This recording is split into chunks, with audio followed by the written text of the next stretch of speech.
ஹல்லேலூயா. கர்த்தர் நல்லவர். இந்த நாளில் ஒரு விஷயம் என்னை தாழ்த்தி ஜெபித்து அதுக்கு பின்பாக நாங்கள் வார்த்தைக்குள்ளாக கடந்து செல்வோம். தகப்பனே, இந்த நாளிலே உங்களுடைய சமூகத்தில் என்ன கொண்டு நிறுத்தி இருக்கிறதுக்காக நன்றி. ஆண்டவரே, இந்த நாள் உங்களுடைய வார்த்தைகளை எங்கள் எல்லோரோடையும் நீ பேச போகிறேன்.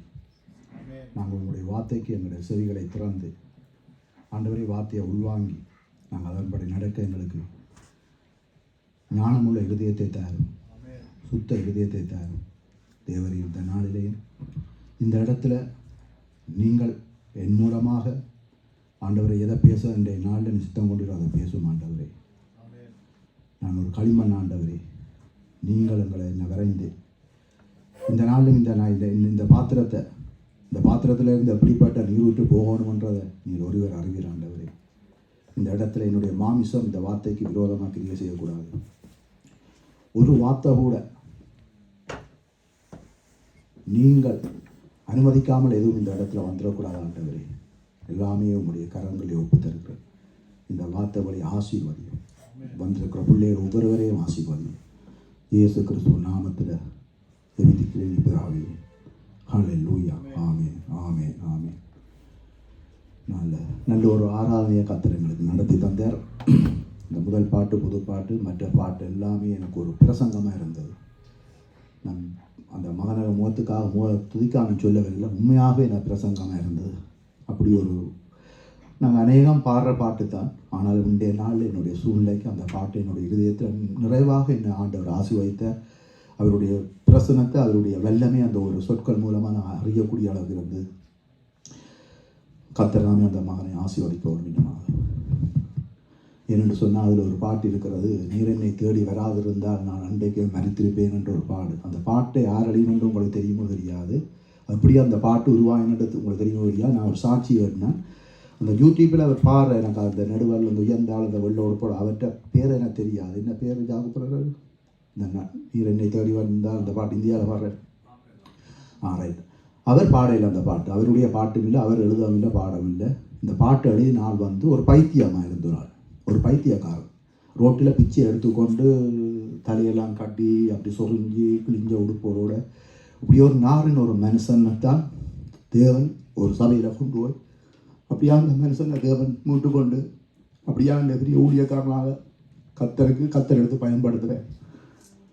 அதே போல் உங்களை நானும் நீங்களும் அப்படித்தான். நாங்களும் ஒரு காலத்தில் பைத்தியமாக இருந்தோம், ஏதேதோ காரியங்களை எல்லாம் செய்து கொண்டு தெரிந்தோம். ஆனால் இன்றைக்கு தேவன் இந்த இடத்துல ஒன்று எங்களை விட்டுருக்கிறார். அந்த தேவன் நல்ல தேவன். எனவே இந்த நாளிலும் வார்த்தை உண்மையாகவே இந்த நாளிலும் இந்த பரிசுத்த ஆவியானவர் இந்த நாளிலும் எங்களோடு இடப்பட்டார். எத்தனை பேர் விசுவாசிக்கும் எனக்கு தெரியாது. கர்த்தர் நல்லவர். அப்போ இந்த நாளிலும் வார்த்தை என்ன சொல்லுகிறது? கர்த்தர் நல்லவர் என்று நாங்கள் சொல்லுகிறோம். கர்த்தர் நன்மையான காரியங்களை செய்கிறோன்னு சொல்லுகிறோம். கர்த்தர் எங்களுக்கு பெரியவர், எங்களை வச்சித்த, எங்களை மீட்டு கொண்டார் என்று நாங்கள் சொல்லுகிறோமே. நானும் சரி, நீங்களும் சரி, எத்தனையோ முறை சொல்லி கொண்டிருக்கிறோமே. கர்த்தர் இதில் எங்களுக்கு நல்லவர். கர்த்தர் யாருக்கு நல்லவர்? அதுதான் முக்கியம். கர்த்தர் யாருக்கு நல்லவர்? வேதம் சொல்லுகிறது, உத்தமனுக்கு கர்த்தர் நல்லவர். உத்தமமாக இருக்கிறவனுக்கு தான் கர்த்தர் நல்லவர். ஏதோ நாங்கள் தண்ணிக்குள்ளே நாங்கள் பாசர் ஊழியக்காரன் மூலமாக நாங்கள் தண்ணிக்குள்ளே தாண்டு எழும்பி வெளியில் வந்துட்டு நான் ரசிக்கப்பட்டேன்னு சொல்கிற எங்களுக்கு அப்படியானாக்களுக்கு கர்த்தர் நல்லவர் இல்லை. இல்லை, கர்த்தர் உத்தமமாய் அவரை நாங்கள் பின்பற்ற வேண்டும். உத்தமனுக்கு தான் கர்த்தர் நல்லவர். அப்போ எப்படி அந்த உத்தமத்தில் நாங்கள் நடக்க வேண்டும்ன்றதான் இந்த நாளில் நாங்கள் பார்க்க போகிறோம். அதில் அநேக பரிசுத்தவான்களை நாங்கள் அநேக வார்த்தைகள் இருந்தாலும் என்னுடைய தரப்பட்ட நேரத்துக்குள்ளே நாங்கள் இந்த வசனங்களை பார்ப்போம். கர்த்தருக்கு உத்தமமாய் நடந்தவனுடைய வாழ்க்கையை கர்த்தர் எப்படி ஆசீர்வதித்தார் என்று நாங்கள் பார்ப்போம். ஆனால் எல்லாரையும் தேவன் அழைத்தவரான். இந்த வேதத்தில் எழுதப்பட்ட ஒவ்வொரு சொற்களும், ஒவ்வொரு நாமம் குறிக்கப்பட்ட ஒவ்வொருவரையும் தேவன் அழைத்த தேவன் தான். யாரையும் அவர் அழைக்காமல் இந்த வேதத்தில் குறிப்பிடவில்லை. எல்லாரையும் அழைத்தவரான். ஆனால் அதிலே தேவன் விரும்புகிறபடி பிரகாரமாக நடக்க வேண்டுமென்று ஆண்டு விரும்புகிறார். நாங்கள் ஏதோ ஊழியம் செய்கிறோம், கிழமையில் வாரம் தேவனை ஆராதிக்கிறோம், வந்து துதிக்கிறோம். எனக்கு கூட துதி வேலையை போட்டால் துதிக்கிறோம், வார்த்தை வேலையை வார்த்தையை கொடுக்குறோம். நான் உத்தமனா? என்னையே நான் ஒரு சீர்படுத்தி பார்ப்போம். நீங்கள் உத்தமமாக இருக்கிறீங்களோ? உங்களே நீங்களே ஆராய்ந்து பார்த்து கொள்ளுங்க. ஏனென்றால் இன்றைய நாள் தேவனுடைய அவருடைய கட்டளையை நாங்கள் நிறைவு செய்கிற நாளாக இருக்குது. அவருடைய பங்கு இன்றைய நாள் தேவனுடைய சரிதத்தையும் அவருடைய இரத்தத்தையும் நாங்கள் இன்றைய நாளில் பருகிற நாளாக இருக்கிறது. நாங்கள் என்ன இருதயத்தோடு, என்ன உள்ளத்தோடு, என்ன தைரியத்தோடு, என்ன நம்பிக்கையோடு இந்த இடத்துல வந்து இதை நாங்கள் அதை பெற்றுக்கொள்கிறோம்ன்றதை எங்களையே நாங்கள் ஆராய்ந்து பார்ப்போம். இதில் நான் உங்களுக்கு போதகம் பண்ண இந்த இடத்துல வரையில் கர்த்தருடைய வார்த்தையை எனக்கும் சொல்கிறார், உங்களுக்கும் சொல்கிறார். நாங்கள் எல்லாருமா கேட்க போகிறோம். ஏதோ நாங்கள் நிற்கிறோம், நான் அதை செய்தேன், நான் இதை செய்தேன், எனக்கு மொழி தெரிஞ்சு அது முடியும், இது முடியும், நான் தான் ஒன்றுமில்லை. அவன் உத்தமன் அல்ல. வேதத்தின் படி அவன் உத்தமன் அல்ல. நீ எதை செய்தாலும் கர்த்தருடைய வார்த்தையின்படி செய்ததான் உத்தமன். எனவே இந்த நாளில் ஒரு வசனத்தை நாங்கள் படிப்போம். அதில் தாவீது சொல்கிறார். 1 சாமுவேல் 29:6 சொல்லுகிறது. வாரம் 1 சாமுவேல் 15:22 வாசியுங்க. அதற்கு சாமுவேல், கர்த்தருடைய சத்தத்துக்கு கீழ்ப்படுகிறதை பார்க்கிலும் சர்வாங்க தகனங்களும் பலிகளும் கர்த்தருக்கு பிரியமாயிருக்குமோ? பலியை பார்க்கிலும் கீழ்ப்படிதலும் ஆட்டுக்கடாக்களின் நிணத்தை பார்க்கிலும் செவி கொடுத்தலும் உத்தமம். ஹல்லேலூயா. அப்ப இங்கே என்ன சொல்லப்படுகிறது? 15:22 வா.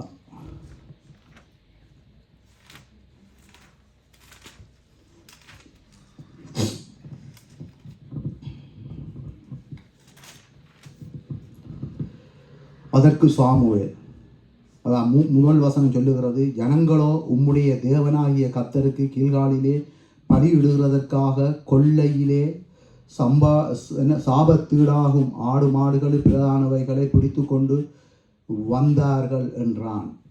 அப்போ வசனமே இதில் சொல்லுகிறது சாபத்தீடாகான காரியம், கர்த்தருக்கு அருவருப்பான காரியத்தை இங்கே கொண்டு வராங்க, பலியிடுறது கொண்டு வர்றதை நான் பார்க்குறோம்.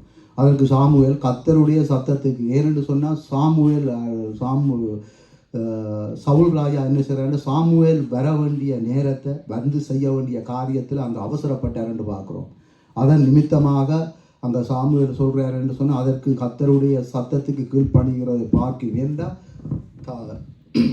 சாமுவேல் வந்து தேவனுடைய மகன், தேவனுடைய வார்த்தைகளை சொல்லுகிற ஒரு மனிதனாக அங்கே இருக்கிறார். தேவன் பயன்படுத்துகிற ஒரு பாத்திரமாக இருக்கிறார். சாமுவேல் ஒரு தீர்க்கதரிசியாக இருக்கிறபடியால் தீர்க்கதரிசி மூலமாக தான் கர்த்தர் தன்னுடைய காரியங்களை வெளிப்படுத்துகிற காரியமாக இருக்குது பழைய ஏற்பாடு. அப்போ சாமுவேலுடைய காரியத்தை அங்கே சபுல் அந்த இடத்துல துணிகரமான முறையில் அங்கே இறங்கி செய்ய அவர் அதான் கேட்குறார். என்னென்னு சொன்னால், நீ வந்து சத்தியத்துக்கு கீழ்ப்படுகிறதை பார்க்கிறோம், சர்வாங்க தகனங்களும் பலிகளும் கர்த்தருக்கு பிரியமாக இருக்குமோ என்ற ஒரு கேள்வி அங்கே கேட்குறேன். பலியை பார்க்கிலும் கீழ்ப்படுதலும் ஆட்டுக்கடாக்களின் ஈனத்தை பார்க்கிலும் செவி கொடுத்தலே உத்தமம் என்று அங்கே சொல்லப்படுகிறத நாங்கள் பார்க்குறோம். அப்போ முதலாவது ஆண்டவர் எங்கள்கிட்ட விரும்புகிற நாங்கள் உத்தமமாக இருக்க வேணும் என்று சொன்னால் முதலாவது ஆண்டவர் நாங்கள் கீழ்ப்பணிய வேணும். கீழ்ப்படுகிறவனுக்கு தான் கர்த்தர் உத்தமமாக இருப்பார், அவனுக்கு தான் கர்த்தர் துணியாக இருப்பார். நாங்கள் எப்படியும் வாழலாம், எப்படியும் சபைக்கு வரலாம், எப்படியும் இந்த இடத்துல வந்து நிற்கலாம், நானோ நீங்களோ ஆரண்டால் நிற்கலாம் என்றுட்டு நாங்கள் இங்கே வருவோமானால் கர்த்தரங்களை அருக இருப்பார். அப்படிப்பட்ட இருதயம் உள்ளவர்கள் மனம் திரும்பவும்னு ஆண்டு சொல்கிறார். ஏனென்றால் இந்த வேதத்தில் அழைத்த ஆண்டவர் எல்லாரையும் அழைத்தவர். நீங்கள் பார்ப்போமானால் ஆபிரகாமுடைய ஆண்டவர் பேசுவார். ஆபிரகாமை வந்து பேசி எல்லாத்தையும் சொல்கிறார். ஆபிரகாமே, உன்னை நான் ஆசீர்வதிப்பேன், உன்னை பெருக பண்ணுவேன், உன் சந்ததி சந்ததி உனக்கு சுதந்திரவாளியாக இருக்குமென்று எல்லாம், உன் கற்பத்து பிறப்பு தான் உனக்கு சுதந்திரமாக இருக்குமென்று எல்லாம் கட்டளை இடுகிறேன். எல்லாவற்றையும் செய்துட்டு பாருங்கோ, அந்த ஆண்டவர் கடைசியில் என்ன சொல்கிறார் என்று சொன்னால், ஆபிரகாமே நீ உத்தமத்தில் நடன்னு சொல்கிறார். அப்போ ஆபிரகாம் பெரிய ஒரு ஆவிக்குரிய தகப்பன் என்று நாங்கள் பார்க்குறோம். ஒரு பெரிய ஒரு காரியங்களை, அதாவது ஒரு சந்ததியை உருவாக்குறார் தேவன். அப்படியாக அந்த ஆபிரகாமை தெரிந்து கொண்ட ஆண்டவர் அப்படி ஒரு மனிதனுக்குள்ளேயே அங்கே ஒரு உத்தம குறைவு இருக்குது. அப்போ நாங்கள்லாம் எம்மாத்திரம், அப்போ எங்கள்கிட்டையும் சில காரியங்கள் இருக்கும் இல்லை என்று யாருமே சொல்ல முடியாது. ஆனால் நாங்கள் அந்த வார்த்தையில் வருகிற வேளையில் நாங்கள் கீழ்ப்பணிய வேணும். கீழ்ப்பணிந்ததான் சபை கூடுதலை விட்டுவிட வேண்டாம் என்று சொல்கிறது கர்த்தருடைய வார்த்தை. அந்த வார்த்தைக்கு நாங்கள் வராமல் இருப்போம்னா கீழ்ப்பணியம் இல்லை. அது அர்த்தம். இன்றைக்கு நினைக்கிற ஏதோ எங்களோட இராணுவ ரகசியம்னு சொல்லிடாது, ஆனால் ஊழிய ரகசியம் லீக் ஆகிட்டு போடாது இல்லையேண்டா. இந்த இடத்துல அநேக ஜனங்கள் இருக்கும். இல்லை 2ஆம் கிழமை பாசர் வாரட்டு, ஆனால் இன்றைக்கு அநேகர் இல்லை. இது எதை குறிக்குதுன்னு சொன்னால் கீழ்ப்பணிவு இல்லை. கீழ்ப்பணிகிறவன் கண்டிப்பாக கர்த்தருடைய வார்த்தையை கீழ்ப்பணிகிறோம் இந்த இடத்துல நின்றே ஆகும். ஏன்னு சொன்னால் கிழமை நாங்கள் சபையாக கூடி நாங்கள் வாரம் கர்த்தரை ஆராதிக்க வேண்டும் ஓய்வு நாள் என்று அது கர்த்தர் எங்களுக்கு நியமிக்க எங்களுக்கு ஒரு கட்டளையாக இருக்கிறது. இந்த காரியத்துக்கு நாங்கள் வராவிட்டால் அது நாங்கள் கர்த்தரை நாங்கள் ஒன்று அலட்சியம் பண்ணுகிறோம், மற்றது தாங்களே மட்டமாக்கி கொண்டு அலட்சியமாக போகிற காரியம் என்று நாங்கள் பார்க்குறோம். ஏன்னா ஆபிரகாமுக்கு அதைத்தான் ஆண்டவர் சொன்னேன். ஆபிரகாமோட தேவன் பேசுகிறார், ஆனால் ஆபிரகாம் ஒரு விசுவாசம் தந்தை என்று நாங்கள் பார்க்குறோம். அது வேதத்தில் எழுதப்பட்டிருக்கு, அது உண்மைதான். அதில் நாங்கள் 100க்கு 100 அதை ஏற்றுக்கொள்ளவும் அது மாற்று கருத்து இல்லை. ஆனாலும் அந்த ஆபிரகாம் இருந்த காலத்தில் எத்தனையோ லட்சம் மக்கள் இருந்திருக்கலாம், எத்தனையோ ஆயிரக்கணக்கான மக்கள் கூட இருந்திருக்கலாம். ஆனால் அந்த ஆபிரகாமை தெரிந்திருக்கிறார். அப்போ ஆபிரகாம்கிட்ட ஏதோ ஒரு நல்ல ஒரு காரியம் இருந்தோடு தான் தேவன் தெரிஞ்சிருக்கிறார். ஆனால் ஆண்டவர் தேவன் தெரிந்து கொண்டு ஒரு ஆபிரகாமுக்குள்ளேயும் அங்கே ஒரு குறைவு இருந்ததை நாங்கள் பார்க்குறோம். என்ன குறைவு? கர்த்தருடைய வார்த்தையை கேட்காம தன் மனைவியுடைய வார்த்தையை கேட்டார் என்று பார்க்குறோம். அங்கே சாராளுடைய வார்த்தையை அங்கே கேட்டுட்டார் என்று பார்க்குறோம். அப்போ அது ஏனென்றா நாங்கள் உத்தமாக இருக்கோம்னு சொன்னால் அதுன்ற விளைவு பெரிய ஒரு பாரதூரமான காரியமாக போய் அங்கே விழுந்த உங்களுக்கு தெரியும். ஆபிரகாமை நாங்கள் நிறைய தடவை படிச்சிருக்கோம். எத்தனை பேர் இந்த இடத்துல பிரசங்கம் நாங்கள் கேட்டிருக்கிறோம். நாங்கள் அதை பற்றி பட தெரியும். நான் மேலோட்டம் என்ற எல்லாம் முதலாம் கதை சொல்லப்போனால் எங்கள் நேரமே காணாது. அப்போ சுருக்கமாக அப்போ ஆபிரகாமேட்டேயே அப்படிப்பட்ட ஒரு குறைவு இருந்தபடியால் எங்கள்கிட்டையும் இருக்கலாம், பேச்சில், சிந்தையில், செய்கையில். ஏன்னு சொன்னால் இது ஒரு திருவிருந்தாக இருக்கிறபடியால் நாங்கள் இந்த நாளிலேயும் நாங்கள் மனம் திரும்ப வேண்டிய இடத்துல மனம் திரும்பித்தான் ஆக வேண்டும். நாங்கள் திரும்பாமல் நாங்கள் இருமாப்பாக இருப்போம்னு சொன்னால் அது வேறு கஷ்டம். அது கஷ்டம் என்று அது எங்களுக்கு தான் வேதனையை தரமொழிய மற்றும்படி அது என்றால் ஆபிரகாமுக்கு கடைசியில் அது வேதனையை தான் கொடுத்தன்று பார்க்குறோம். ஆபிரகாம் கடைசியில் அவர் துக்கப்பட்டார் என்று பார்க்குறோம். அப்போ உத்தமமாக இருக்கணும். உத்தமனுக்கு தான் கர்த்தர் துணை. நாங்கள் ஊழியம் செதுட்டம் எங்களுக்கு கர்த்தர் துணை என்று சொன்னால் அது வெறும் எங்களையே நாங்கள் ஏமாற்றி கொள்கிறோம் என்று பார்க்குறோம். இது ஒருவேளை உங்களுக்கு எச்சரிப்பின் சத்தமாக இருக்கலாம். இல்லை இதை நீங்கள் எத்தனை பேர் ஏற்றுக்கொள்றீங்களோ ஏற்றுக்கொள்ள இல்லை எனக்கு தெரியாது. ஆனால் கர்த்தருடைய வார்த்தை முதலாவது எனக்கு, அடுத்த சபைக்கு, எனக்கு என் குடும்பத்துக்கு, சபைக்கு. ஆண்டவர் என்னோட பேசுகிறார். என்னோட பேசினோடையத்தை நான் பேசுகிறேன். இல்லையென்றா நான் இந்த வசனத்தை பேச மாட்டேன். ஆசீர்வதிப்பார் என்று போகலாம், கர்த்தரங்களை காப்பாற்றுவார் என்று போகலாம், கர்த்தரங்களை வாழாக்காமல் தலையாக்குவார், எங்களை கீழாக்காமல் மேலாக்குவார் என்று சொல்லி போட்டு நான் போயிடலாம். என்னோ தெரியல. கர்த்தர் இந்த வருஷத்துல இந்த எனக்கு முதல் பிரசங்கமாக இருக்கிறோடைய 2025 இந்த 2வது வாரத்தில் ஆண்டவர் சொல்கிறார், எங்களோட சபையை பார்த்து நாங்கள் பரிசுத்தமாக இருக்கணும். நாங்கள் அதாவது கீழ்ப்பணிய வேணும், வார்த்தைக்கு கீழ்ப்பணிய வேணும். அதான் முக்கியம். வார்த்தை ஒரு ஊழியக்கான ஒரு காரியத்தை சொன்ன சபையில் ஒரு காரியத்தை சொன்னால் நானும் நீங்களும் கீழ்ப்பணிகிறாலும் எங்களுக்கு ஆசீர்வாதம் மொழிய முரண்டு பட்டமோ அது சாபத்தை கொண்டு வந்து விடும் என்று நாங்கள் பார்க்குறோம். அப்போ ஆபிரகாம் இந்த காரியத்தை செய்தார், இப்படியா போட்டார். இதைத்தான் அங்கே கடைசியில் சாமுவேல் சவுல் ராஜா செய்கிற காரியத்தை பார்க்குறோம். அவர் சொல்கிறார், நீ வார்த்தைக்கு முதலாவது அவர் சொல்கிறார், அவருடைய வார்த்தைக்கு கீழ்ப்படிய வேணும். அடுத்தது சொல்கிறார் என்று சொன்னால் செவி கொடுக்க சொல்கிறார். செவி கொடுக்கணும். இன்றைக்கு நாங்கள் மந்தமான காதை அடைத்து கொண்டு செய்கிற கட்டமாக இருக்கிறது. வேதம் சொல்லுது, காது உள்ளவன் கேட்க கடவன். இது வார்த்தை எழுதி இருக்குது. ஆனால் நாங்கள் காது இருந்தும் காது இல்லாதவன் போல நடக்கிறோம், கண் இருந்தும் குருடனை போல நடக்கிறோம். இன்றைக்கு யோசிச்சு பாருங்க, கர்த்தர் இந்த இடத்துல வந்திருக்கிறார். கர்த்தர் யாரும் இல்லையேன்னு சொல்லலாம். ஆனால் இன்றைக்கு பாசர் வேறு அநேகர் வர இல்லை. ஏன் வர இல்லை? பாசர் எங்களுக்கு ஒரு ஊழியனாக கர்த்தர் வந்தது. அதை நான் கனப்படுத்தணும். அவரை நாங்கள் மட்டமாக எண்ணவும் இல்லை அவரை. ஆனால் பாசரை இது விரும்ப மாட்டேன். இந்த காரியத்தை பாசரை விரும்ப மாட்டேன். சபைக்கு கண்டிப்பாக இது வராமல் விட்டு அவைகளுக்கு தான் ஆசீர்வாத குறைவு, அவைகளுக்கு தான் சாபத்தை. அவையில் தியான தன் தும்பிக்கையில் மண்ணாடி மோத்தில் போடுவான் போல கணக்குகளுக்கு தாங்களே போடணும். எங்களுடைய வாழ்க்கையில் எங்களுடைய குடும்பத்தில் வராதாக்களாக இருந்தாலும் சரி, ஆன்லைனில் பார்த்தாலும் சரி, வராமல் இருந்தாலும் சரி, உங்களுக்கு ஜப குறிப்பு குறைய வேணும்னு சொன்னால் சபைக்கு வர வேணும். ஜப குறிப்பு கூட வேணும்னு சொன்னால் வீட்டில் இருங்கோ. ஏன்னா ஏதோ ஒன்று வரும். நான் சாபமில்லை இல்லை, வார்த்தையின்படி சொல்கிறேன். அதான் நடக்கும். என்னென்னு சொன்னால் கடைசி முடிவு சவுல் ராஜாவோட முடிவு தன்னைத்தானே அங்கே தற்கொலை செய்தாருன்னு நான் பார்க்குறோம். இந்த காரியம் எங்களுக்குள்ள இருக்கக்கூடாது. சவுளுடைய இடத்துல அவர் ராஜா தான். நாங்களும் எங்களோட குடும்பத்தை தந்திருக்கிற எங்களோட குடும்பத்துக்கு நாங்கள் ராஜாவாக இருக்கிறோம். எனக்கு ஒரு மனைவியை பிள்ளைகளை தந்து என்ற குடும்பத்தை நாங்கள் ஆளுகை செய்கிறோம். அப்போ நாங்கள் கீழ்ப்படிந்து நடந்தால்தான் அந்த செவியை அந்த வார்த்தையை நாங்கள் செவிமடுத்து நடந்தால்தான் எங்களோட பிள்ளைகள் எங்களை பார்த்து நடப்பினோம். நாங்கள் உத்தமத்தில் நடந்தால் தான் எங்களோட பிள்ளைகள் எங்களோட சந்ததி உத்தமத்தில் நடக்கும். நாங்கள் உத்தமத்தை நாங்கள் இழந்து நாங்கள் ஏனோ தானோ எப்படி வாழலாம்னு சொல்லி போட்டு நாளைக்கு எங்களுக்கு எந்த தகுதியும் இருக்கா எங்களோட பிள்ளைகளை போய் இப்படித்தான் நடவுன்னு சொல்கிறதுக்கு. அப்போ நாங்கள் கர்த்தர் எங்களுக்கு தந்த வார்த்தையின்படி சவுளை போல நாங்கள் இப்படியாக நாங்கள் கீழ்ப்பணியாமல் ஏதோ அவர் என்ன காரியம் செய்தது, தவறான காரியம் செய்தவரா? சவுல் பிள்ளையான காரியம் செய்தவரோ? அவர் இதைத்தான் செய்திருக்கிறார். அவர் என்ன பலியத்தான் செலுத்தியிருக்கிறார். ஆனால் தேவ மனிதன் சொல்கிறார், நீ ஏன் ஐயா கீழ்ப்பணியே இல்லை, நீ ஏன் வார்த்தைக்கு செவி கொடுக்க இல்லை? இதை நாங்கள் ஆராய்ந்து பார்ப்போம்.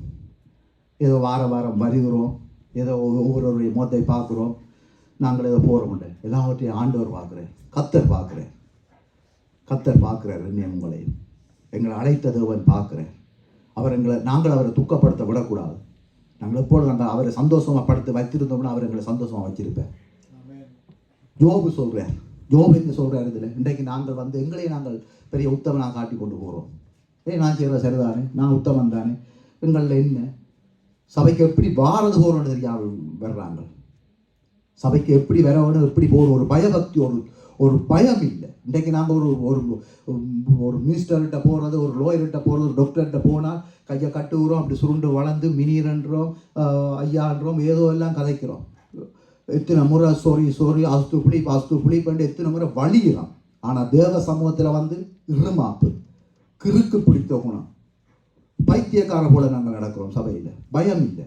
என்னென்ன ஆண்டவர் இந்த சபையை ஆசீர்வதிப்பார், எப்படி எங்களுடைய குறைகளை நிறைவாக்குவார், எப்படி நாங்கள் பரலோகமாக போக முடியும்.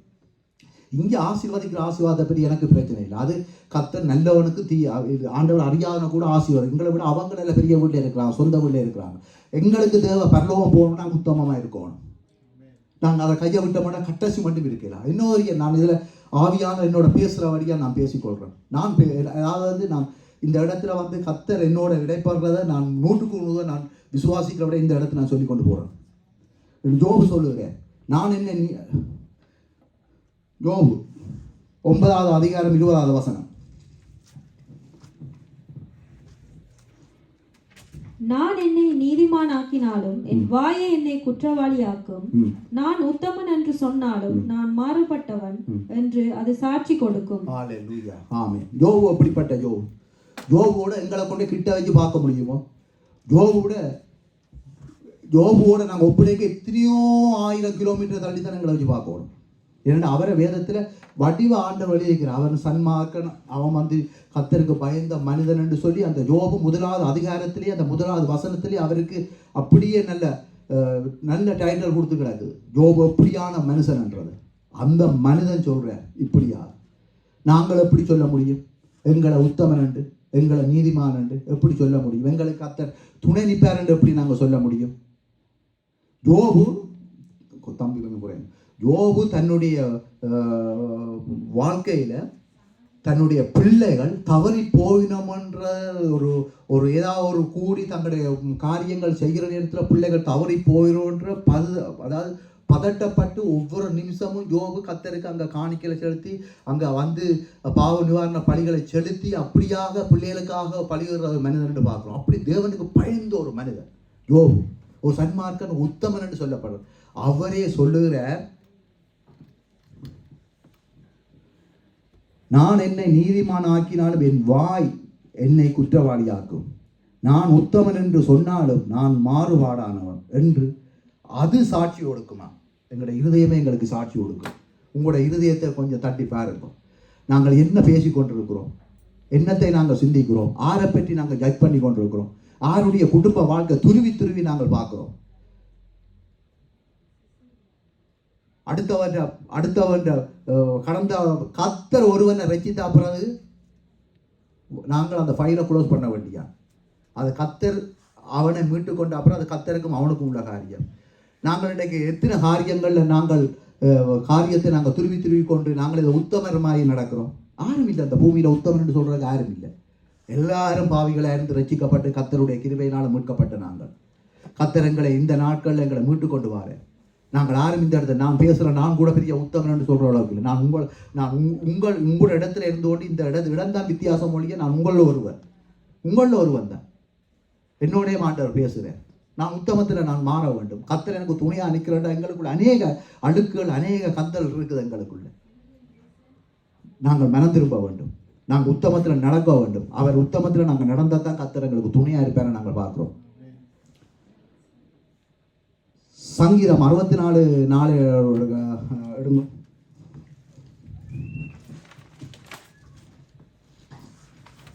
சங்கீதக்காரன் என்ன சொல்லுகிறேன்? மறைவுகளில் உத்தமன் எய்யும் பொருட்டு கசப்பான வார்த்தைகளாகிய தங்கள் அம்புகளை நாணேற்றுகிறார்கள். சற்றும் பயமின்றி சடுதியில் அவன் மேல் எய்கிறார்கள். வாசிங்க அப்படியே. அவர்கள் பொல்லாத காரியத்தில் தங்களை உறுதிப்படுத்தி கொண்டு மறைவான கண்ணிகளை வைக்க ஆலோசனை பண்ணி அவைகளை காண்பவன் யார் என்கிறார்கள். அவர்கள் நியாயக்கேடுகளை ஆய்ந்தேடி தந்திரமான யோசனைகளை நிறைவேற்றும்படி பிரயத்தனம் பண்ணுகிறார்கள். அவர்களில் ஒவ்வொருவனுடைய உட்கருத்தும் இருதயமும் ஆழமாய் இருக்கிறது. ஆனாலும் தேவன் அவர்கள் மேல் அம்புகளை எய்வார். சடுதியால் அவர்கள் காயப்படுவார்கள். அவர்கள் தள்ளப்பட்டு கீழே விழும்படி அவர்கள் நாவுகளே அவர்களை கெடுக்கும். அவர்களை காண்கிற யாவரும் ஓடி போவார்கள். எல்லா மனுஷரும் பயந்து தேவனுடைய செயலை அறிவித்து அவர் கிரியைகளை உணர்ந்து கொள்ளுவார்கள். நீதிமான் கர்த்தருக்குள் மகிழ்ந்து அவரை நம்புவான். செம்மையான இருதயம் உள்ளவர்கள் யாவரும் மேன்மை பாராட்டுவார்கள். அல்லேலூயா. இது தாவீது சொல்ற ஒரு காரியமா இருக்கிறது. பாருங்க, அவர் சொல்லுகிறார், அவர்கள் பொல்லாத காரியத்தில் தங்களை உறுதிப்படுத்தி கொண்டு மறைவான கண்ணிகளை வைக்க ஆலோசனை பண்ணி அவைகளை காண்பவன் யார் என்கிறார்கள் என்று சொல்றத பார்க்கிறோம். இது துன்மார்க்கனுடைய காரியமா இருக்கிறது. ஒரு உத்தமனை இப்படியாக மறைவாக இருந்து தாக்குற ஒரு காரியமா இருக்கிறது. ஆனாலும் அங்க சொல்லப்படுகிறது, அவன் நிற்கலாம் என்ன யார் பார்க்கணும், என்ன யார் காண்றான். ஆனால் தேவன் ஒருவர் பார்த்து கொண்டிருக்கிறார். நாங்கள் உத்தமமாக நடந்தால் எங்களுக்கு போராட்டம் உண்டு. எங்களுக்கு அநேக கல்லுகள் எங்களுக்கு எறியப்படும், அநேக தடிகள் எங்கள் மேல் வீசப்படும், அநேக காரியங்கள் எங்களுக்குள்ள வரும்.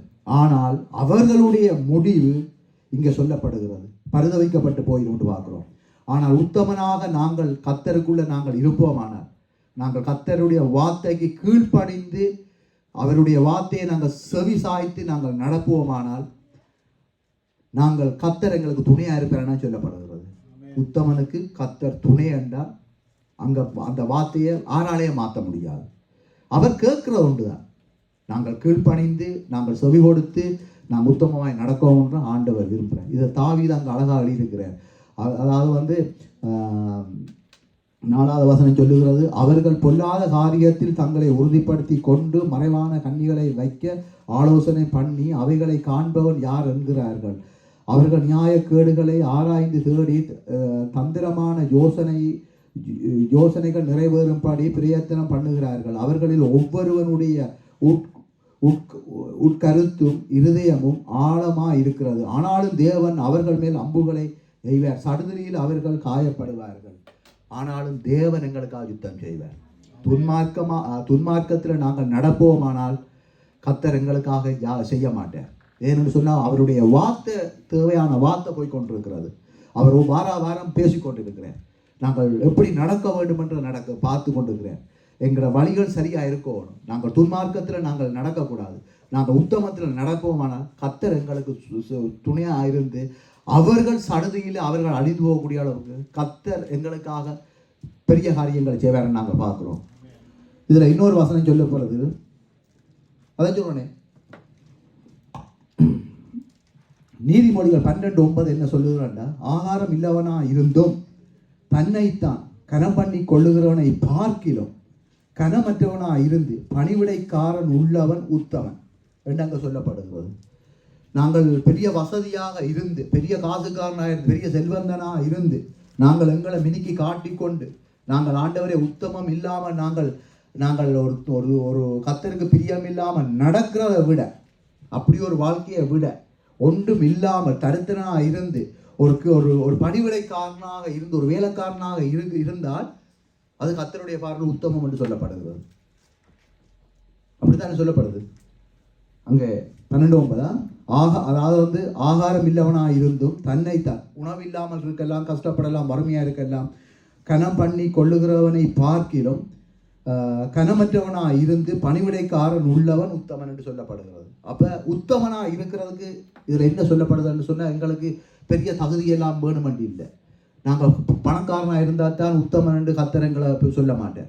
இல்லையாண்டா நாங்கள் பெரிய என்னன்னு சொல்கிறோம், வரங்களால் எல்லாம் நிறைந்து நாங்கள் அப்படியே இருந்தால் தான் கர்த்தரங்களை உத்தமன் என்று சொல்ல மாட்டேன். நாங்கள் அடுத்தவனுக்கு தீங்கு செய்யக்கூடாது, அடுத்தவன் அதாவது தேவனுடைய வார்த்தையை நாங்கள் கேட்டு அதுக்கு நாங்கள் செவி சாய்த்து கீழ்ப்பணிந்து நடப்போமானால் உத்தமன் என்று சொல்லப்படுற அந்த உத்தமனுக்கு கர்த்தர் எப்பொழுதும் துணையாக இருப்பேன் என்றது சொல்லப்படுது. இதில் நான் ஒரு காரியத்தை காட்டுற சம்பவம். இதில் 1 சாமுவேல் 29:6.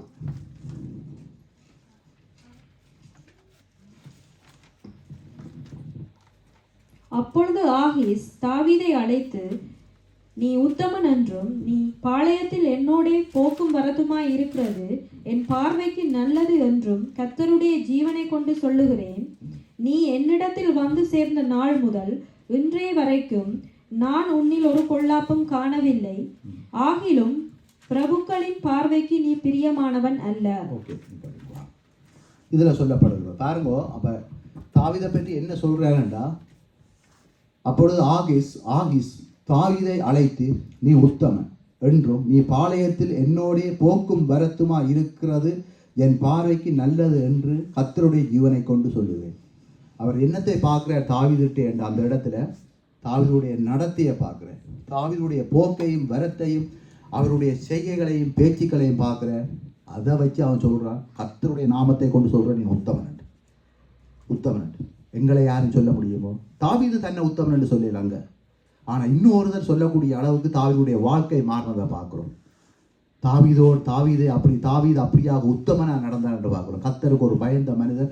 அப்போ தாவீதோட உத்தமமாக நடந்ததுன்னு சொன்னால் அப்போ தாவீதுடைய வாழ்க்கையில் எந்த இடத்துல கரும்புள்ளி இல்லையோ இருந்தது, இல்லையாண்டு இல்லை. ஆனால் அதில் தாவீது அந்த இடத்துல தன்னை மாற்றிக்கொண்டு அந்த தேவனுக்கு பின்னால் திரும்பவும் தன்னுடைய செவிகளை திறந்து தேவனுடைய வார்த்தையை கேட்டு அந்த வார்த்தையோடு அவர் நடந்தார் என்று பார்க்குறோம். தாவீதுக்கும் சவுலுக்கும் என்ன வித்தியாசம் என்று சொன்னால், தாவீது எப்பவும் கர்த்தருடைய சத்தத்தை கேட்கிற மனிதன், கீழ்ப்படுகிற மனிதன், செவிசாய்க்கிற மனிதன், தான் ஆட்டுக்கு பின்னால் தான் ஆடை மேய்த்து கொண்டிருந்ததை எப்பொழுதும் மனதாக தாவீதாக இருந்தார். ஆனால் சவுலோ கழுதைக்கு பின்னால் இருந்த சவுல் கழுதையை தான் பின்னால் திரிந்திருந்த மறந்தவராக இருக்கிறார் சவுல். அதுதான் 2 பேருக்குள்ள வித்தியாசம். ஏனென்று சொன்னால் சவுலுக்குள்ள இருந்தது பொழுது பிராமை நாவி, எரிச்சல் நாவி, எப்போ தாவீதை போட்டு தள்ளலாம், தாவீதை முடிக்கலாம் என்ற ஒரு எண்ணம் தான் யார்கிட்ட இருந்தது? சவுல்கிட்ட இருந்தது. ஆனால் தாவீதுகிட்ட இருந்தது அந்த உத்தம இருதயத்துக்குரிய அடையாளம். அதாவது சவுலை கொலை செய்யக்கூடிய சந்தர்ப்பம் கிடைத்தும் பாருங்க, தன்னை அழிக்கிறதுக்கு ஒரு தேடி தெரிகிறான். நாங்கள் என்ன செய்வோம்? ஒரு சந்தர்ப்பம் ஒரு வேண்டாம், கொலை செய்ய தேவை. ஒரு சகோதரியோ ஒரு சகோதரனோ ஒரு வார்த்தையை சொன்னால் இவருக்கு எந்த சந்தர்ப்பத்தில் வச்சு இவருக்கு இன்னொரு வார்த்தையால் நாங்கள் அப்படியே தட்டி விடலாம்னு தான் எங்களுடைய இருதயம் இருக்கும். இது எங்களுடைய இருதயம். ஆனால் தாவீது அப்படி இல்லை. தாவீது ஒரு கடவுளுடைய பார்வையில் ஒரு பிரியமானவன், ஒரு உத்தமனாக இருக்கிறத நாங்கள் பார்க்குறோம். இதை தாவீது அதாவது சாட்சி இப்படித்தான் மெர ஓட்டும். எங்களை உத்தமன்ன்றது நாங்கள் எங்களுடைய நடத்தையாலேயோ எங்களை நாங்கள் பிரியாசப்பட்டு எங்களை நாங்கள் காட்டிக்கொள்ள தேவையில்லை. நாங்கள் கர்த்தருடைய வார்த்தை ஒன்றுக்கு நாங்கள் செவி மடுத்தோமானால், நாங்கள் அந்த வார்த்தையை செவிசாய்த்து கேட்போமானால் நிச்சயமாக கர்த்தர் அவர் எங்களை உத்தமன் என்று அவர் ஏற்றுக்கொண்டு அவருக்கு என்ன நெருக்கத்திலும் அவர் எங்களை துணை அனுப்பார். இதுதான் சத்தியம்.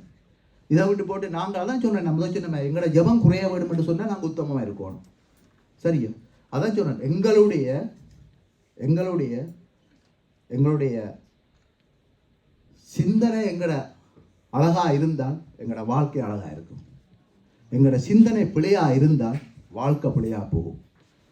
விளங்குதானே? இது பைபிள் வசனம் இல்லை, நான் சொல்கிறேன், எனக்கு இந்த மனதில் வந்தவடைய சொல்கிறேன். எங்களுடைய எல்லா விதமான எங்களுடைய சிந்தனைகளும் எங்களுக்கு அழகாக இருந்தால் எங்களோட வாழ்க்கை அழகாக இருக்கும். ஆனால் எங்களோட சிந்தனை பிழையாக தாறுமாறாக இருந்தால் வாழ்க்கையும் தாறுமாறாக தான் போயிடும். எனவே நாங்கள் பிறகு நாங்கள் கத்தரிட்ட நாங்கள் ஊழியக்காரட்ட எங்களுக்கு ஜெபியுங்கோ பிரதர் ஜெபியுங்கோ என்று நாங்கள் முழங்கால் இருக்கிறத விட ஆண்டவர் வார்த்தை வரையக்க அந்த வார்த்தையை நாங்கள் விசுவாசத்தோடு ஏற்றுக்கொண்டு அதை செவிமடுத்து கேட்டு அதை கீழ்ப்பணித்து நாங்கள் நடப்போமானால் நாங்கள் ஜெப குறிப்பெல்லாம் குறையும். கர்த்தருடைய ஆசீர்வாதத்தை நாங்கள் மிதக்கலாம். தாவீதுடைய வாழ்க்கையில் இப்படித்தாங்க. அவங்க தாவீதை ஒரு புறக்கணிக்கிறாருவாங்க. அங்கே அமலேக்கர் அவங்க புறக்கணிக்கிறாங்க. அந்த யுத்தத்துக்கு வரக்கூடாது. இவன் ஒரு எப்படி இந்த பெலிஸ்தர் அந்த தாவீதை ஏற்றுக்கொள்ள இல்லை. அந்த யுத்தத்துக்கு தாவீது நான் வாரன்னு சொல்லி அங்கே ஏற்றுக்கொள்ளல. பெலிஸ்தர் அவரை ஒரு மட்டமாக ஒரு தரமட்டமாக அங்கே பார்க்குறத நாங்கள் ஒரு கீழ்த்தனமாக தாவீதை அங்கே பார்க்குறத நாங்கள் அவங்கள அப்படி கணிக்கிறத நாங்கள் பார்க்குறோம். ஆனால் தாவீதுக்கு அங்கே ஒரு மனிதன் மூலமாக நீ உத்தமன். இதை யார் கொடுக்க முடியும்? தேவன் தான் கொடுக்க முடியும். கர்த்தரான் கொடுக்க முடியும். சும்மா ஒருதன் உங்களோட ரோட்டால் ஒரு நீ உத்தமன் என்று சொல்ல மாட்டேன், சொல்ல முடியாது. அப்போ ஆண்டவரா ஒரு சகோதரனை உயர்த்துறதும் சரி, தாழ்த்துறதும் சரி, ஒரு சகோதரனை ஆசீர்வதிக்கிறதும் சரி, ஒரு சகோதரனை ஊழியத்துக்கு கொண்டு வர எல்லாமே தேவன் தான் எங்களை செய்கிறேன். எல்லாம் தேவன் தான் செய்கிறேன். அப்போ அந்த செய்கிற தேவனுக்கு நாங்கள் கொஞ்சமாவது நாங்கள் அவர் விரும்புகிற உத்தமத்தில் நாங்கள் நடப்போமானால் அவர் எங்கள் துணியாக இருந்துட்டு போட்டுக்குமே. ஏன் நாங்கள் அதை விரும்பாமல் இருக்கிறோம்? நானும் சரி, நீங்களும் சரி. ஏனெண்டா எங்களுடைய நாங்கள் சில நேரத்தில் நாங்கள் அந்த வார்த்தையை நாங்கள் மறந்து வரோம். அது ஆபிரகாம் செய்தவர். ஆபிரகாமுக்கு வார்த்தையை கொடுத்து எல்லாமே அவரை தேவன் 10வது அடையாளத்துக்கு நீ ஆட்டுக்கடாக்களை கொண்டு வா, அதை கொண்டு வா, இதை கொண்டு வா, எல்லாவற்றையும் அங்கே பலியிட கொண்டு போட்டு பலியிட்டு எல்லாம் செய்தாச்சு. புறாவை எல்லாவற்றையும் சரி பறவைகளை கொண்டு எல்லாம் செய்துட்டு விட்டா பிறகும் அவர் என்ன செய்கிறார் என்று சொன்னால் போய் சாராருடைய வார்த்தையை கேட்டு அங்கே விழுந்து போகிறத நாங்கள் பார்க்குறோம். உத்தமத்தில் இல்லாமல் போகிறேன். ஆனாலும் தேவன் கைவிட இல்லை. இந்த நாள் நாங்கள் கூட பல காரியத்தில் உத்தமத்தில் நாம் குறைவு உள்ளவர்கள். நாங்கள் யாருமே பேசுகிற நான் உங்களை விட நான் குறைவு உள்ளவனாக இருக்கலாம். நீங்கள் என்னை விட சில மேன்மையாக இருக்கலாம், எனக்கு தெரியாது. ஆனால் நாங்கள் உத்தமத்தில் நடக்கும் என்று நான் ஆவியானவர் கூட பேசுகிறேன். ஏன்னா நாங்களே திருப்திப்படுத்தி கொண்டு மாயமானம் பண்ணி கொண்டு நாங்கள் இருப்போமானால் நிச்சயமாக நாங்கள் பரிதவிக்கப்பட்டவர்களாக போயிடும். இந்த நேரங்கள், இந்த காலங்கள், நாங்கள் இப்படி ஓடுற பிரயாசங்கள் விட்டுட்டு வாரதெல்லாம் ஒரு வேஸ்ட்டாக போயிடும், ஒரு அநியாயமாகி போயிடும். ஏன்னா இந்த உலகம் எங்களுக்கு ஒரு கொஞ்சம் காலம்தான். இந்த உலகத்தில் நடக்கிற காரியங்கள் நாங்கள் பார்த்து கொண்டே இருக்கிறோம். இந்த சௌரம் சின்னமாக இந்த விண்ணப்பம் கூட இன்றைக்கு எடுத்து அப்படித்தான் ரம்முடைய காரியங்கள். அப்போ உலகம் எல்லா இடத்துலையும் இப்போ நெருக்கப்பட்டு கொண்டு போகும். அப்போ எங்களுக்கு பாதம், எங்களுக்கு பலம் கர்த்தருடைய வார்த்தை தான். அந்த சத்தத்துக்கு தான் நாங்கள் செவி கொடுக்கணும். வேறு மனுஷனுடைய சத்தத்துக்கு நாங்கள் செவி கொடுக்கக்கூடாது. கர்த்தர் அதை விரும்ப இல்லை. எனவே இதுவரையும் ஆண்டவர் உண்மையாகவே எங்களை தண்டிக்காமல் அவர் எவ்வளோ நீடிய சாந்தம் உள்ளவராக இருந்து எங்களை மன்னித்து இந்த நாள் வரை நடத்துகிறார். நாங்கள் என்ன செய்கிறோம்? அதான் சொல்ல, ஒரு கொலைகாரனுக்கு கூப்பிட்டு கேட்டால், ஒரு கொலையை நீ என்ன இப்படி செய்த, என்னென்று செய்ய உனக்கு மனம் வந்து நான் சொல்லுவான். அந்த முன்ன கொலை செய்யாதுன்னு கேட்டால் அவன் சொல்லுவான்னு சொன்னால், அந்த முதல் கொலை செய்யக்க எனக்கு ஒரு மாதிரி இருந்ததொழிய பிறகு மற்றதுக்கெல்லாம் தனக்கு தெரியாது, பழக்கப்பட்டு போகிற மாதிரி தான் இருக்கும்னு சொல்லுவாங்க. அதே போல் நாங்களும் சில காரியத்தில் ஒரு தவறுன்னு தெரிஞ்சும் அந்த தவறை செய்துட்டு நம்ம பிறகு தவறு அது ஓகே பழக்கத்தில் கொண்டு வராமல் அப்படியே போயிடுவோம். அப்போ அது பாவம்னு தெரிஞ்சும் அது ஒரு சாதாரணமாக எங்களோட வாழ்க்கையில் அதுவும் ஒரு நடைமுறைமாக கொண்டு வந்து கொரோனா வரைக்கும் வந்து பயந்தோம். பிறகு கொரோனாவை குறித்து பயப்படணும், அது போகாத அது எங்களுடைய இருக்குது, நாங்களே அதை இப்போ கடந்து செல்ல வேணுமன்ற மாதிரித்தான் எங்களுடைய காரியங்களும் இருக்கிறது. சில வேளையில் எங்களுடைய செய்கைகள், நானும் நீங்களும் சில வேளை செய்கிற செய்கைகள் அப்படித்தான் இருக்கிறது. கர்த்தருக்கு உத்தமமாக நடப்போம். நடந்த ஏன்னா எங்களுக்கு ஆபத்து வராதன்ட்டு இல்லை. கர்த்தர் எங்களுக்கு தேவையில்லைன்னு யாருமே சொல்ல முடியாது. அவர் எங்களுக்கு தேவையான ஒருவர். அவர் மட்டும்தான் எங்களுக்கு தேவை. இந்த உலகத்தில் வேறு ஒன்றும் தேவையில்லை. அவரை மட்டும் நாங்கள் தேவை என்று எங்களுக்கு பிடிச்சு கொள்ளுவோம் இருப்போமானால் நிச்சயமாக கர்த்தர் எங்களுக்கு எப்பொழுதும் துணையாக இருப்பார். அது என்ன வியாதியாக இருந்தாலும் சரி, என்ன ஆண்டவரை நெருக்கங்களாக இருந்தாலும், யாரால் எங்களுக்கு நெருக்கம் வந்தாலும் சரி, அவர் எங்களுக்கு துணையாக இருப்பார். இங்கே தாவீதை பெலிஸ்தர் அங்கே ஏற்றுக்கொள்ளல. பெலிஸ்தர் தாவீதை அங்கே ஒதுக்கி தள்ளினதை பார்க்குறோம். ஆனால் அங்கே ஒரு மனிதனை வச்சு கொண்டு சொல்கிறார், உண்ட நடைய, உண்ட போக்க, உண்ட வரத்தை நான் பார்த்து நீ உத்தமனப்பாண்டு. இது எங்களுக்குள்ள தேவன் சொல்ல வேண்டும்.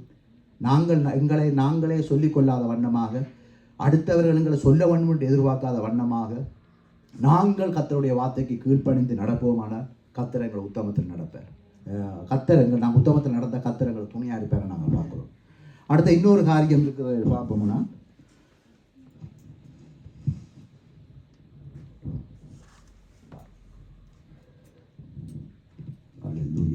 2 நாளாகமம் 19வது அதிகாரம் 11வது வசனம், 564வது பக்கம்.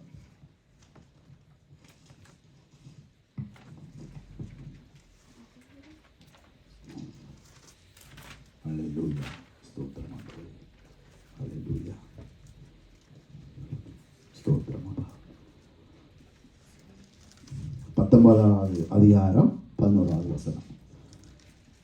இதோ ஆசாரியனான அமரியா கர்த்தருக்கடுத்த எல்லா நியாயத்திலும் இஸ்மவேலின் குமாரனாகிய செபதேயா என்னும் யூதா வம்சத்தின் தலைவன் ராஜாவுக்கு அடுத்த எல்லா நியாயத்திலும் உங்களுக்கு மேலான நியாயாதிபதிகள் லேவியரும் உங்கள் கைக்குள் உத்தியோகஸ்தர்களாகிற இருக்கிறார்கள்.